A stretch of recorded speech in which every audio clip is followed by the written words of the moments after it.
Sir, Suraj ಮತ್ತೆ Rashika love story ನಿಜಾನ ಹೇಗೆ ಏನು ಅಂತ? ಅದು ನನಗೆ ಗೊತ್ತಿಲ್ಲ ಒಟ್ಟಿನಲ್ಲಿ. ಅವರಿಬ್ಬರು ಅವ್ರು ಏನು ಮಾತಾಡ್ತಾರೆ ಅಂತಲೂ ನಾನು ನೋಡಿಲ್ಲ. ಅದೇನು ಅಂತನೂ ಅದ್ರ ಬಗ್ಗೆ, ಯಾಕಂದ್ರೆ ನನಗೆ ಗೊತ್ತಿಲ್ವಲ್ಲ, ಏನಾರು ಹೇಳೋದು ತಪ್ಪಾಗ್ಬಿಡ್ತದೆ. ಅವರು ಸೂರಜ್ ಹೇಗಂದ್ರೆ ಎಲ್ಲರ ಜೊತೆನೂ ಚೆನ್ನಾಗಿ ಮಾತಾಡ್ತಾಯಿದ್ರು, ಬಟ್ ರಾಶಿಕನ ಜೊತೆನೂ ಮಾತಾಡ್ತಾಯಿದ್ರು. ಬಟ್ ಇಲ್ಲಿ ಹೆಂಗಾಗಿದೆಯೋ ನೋಡೋದ್ರ ದೃಷ್ಟಿ ನನಗೆ ಗೊತ್ತಿಲ್ಲ ಸತ್ಯ. ಅಶ್ವಿನಿ ಜೊತೆ ಇಲ್ಲದೆ ಹೋದ್ರೆ ಜಾನ್ವಿ ಅವರು ಖಾಲಿ ಡಬ್ಬನ ಹೇಗೆ ಅಂತ? ಹಂಗೇನಿಲ್ಲ, ಯಾಕೆಂದ್ರೆ ಅಶ್ವಿನಿಯವರು ತುಂಬ ಅವರ ಇದರಲ್ಲಿ ಅವರು ತುಂಬ ಸ್ಟ್ರಾಂಗ್ ಇದ್ದಾರೆ. ಜಾನ್ವಿಯವರು ಅಷ್ಟೇ, ಅವರು ಒಳ್ಳೆ ನಿರೂಪಕಿ. ಇಲ್ಲೂ ಗಿಚ್ಚಿಗಿಲಿ ಶೋ ಮಾಡಿದ್ದಾರೆ, ಹಲವಾರು ಶೋ ಮಾಡಿದ್ದಾರೆ. ಇಬ್ಬರು ಸ್ಟ್ರಾಂಗು. ಅಲ್ಲಿ ಹೋದಾಗ ಇಬ್ಬರು ಒಂದೇ ಬೆಡ್ಡಲ್ಲಿ ಮಲಗಿರೋದ್ರಿಂದ ಜಾಸ್ತಿ ಮಾತುಕತೆಯಾಗಿ ಜಾಸ್ತಿ ಕ್ಲೋಸ್ನೆಸ್ ಬೆಳೆದಿದೆ ಅಷ್ಟೇ. ಅಶ್ವಿನಿ ಬಿಗ್ ಬಾಸ್ ಮನೆಯ ಪವರ್ ಕಾರ್ಡಾ? ಹಂಗೇನು ಅನ್ಸೋದಿಲ್ಲ. ಎಲ್ಲರೂ ಅವ್ರವ್ರ ಕ್ಷೇತ್ರದಲ್ಲಿ ಎಲ್ಲ ತುಂಬ ಸ್ಟ್ರಾಂಗ್ ಇದ್ದಾರೆ. ಅದರಿಂದ ಅವರೊಬ್ಬರೇ ಸ್ಟ್ರಾಂಗು, ಬೇರೆಯವ್ರು ವೀಕು ಅಂತ ನನಗೆ ಅನ್ಸೋದಿಲ್ಲ.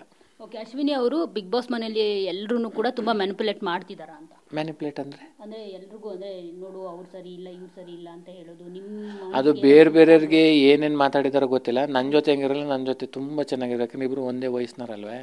ಒಂದೇ ವಯಸ್ಸಿನವ್ರು ಅಂದರೆ ಜಾಸ್ತಿ ಆಗದೆ ಅಂತ ಅಲ್ಲ, ಅಂದರೆ ಆ ಥರ ಏನಿಲ್ಲ, ಚೆನ್ನಾಗಿದ್ರೆ ಅಷ್ಟೇ. ಈಗ ಅಶ್ವಿನಿ ವರ್ಸಸ್ ರಕ್ಷಿತಾ ಬಗ್ಗೆ ಹೇಳೋದಾದ್ರೆ, ಈ ನಾಗವಲ್ಲಿ ಆಗಿರ್ಬೋದು, ಜೊತೆಗೆ ಕೈ ಇಟ್ಕೊಂಡು ಕೂರ್ತಿಯ ಬೇರೆಯವ್ರ ಜೊತೆ ಅಂತ ಅನ್ನೋದಾಗಿರ್ಬೋದು, ಇದೆಲ್ಲ ನೋಡಿದಾಗ ಏನ್ ಅನ್ಸುತ್ತೆ ಚಂದ್ರಣ್ಣ, ಇಲ್ಲಿ ಯಾರ್ದು ತಪ್ಪು ಯಾರ್ದು ಸರಿ ಅಂತ ಅನ್ಸುತ್ತೆ? ಅಂದರೆ ರಕ್ಷಿತಂಗೆ ಅಶ್ವಿನಿ ಮೇಡಮ್ ಹೇಳಿದ್ರು ಅಂತನಾ?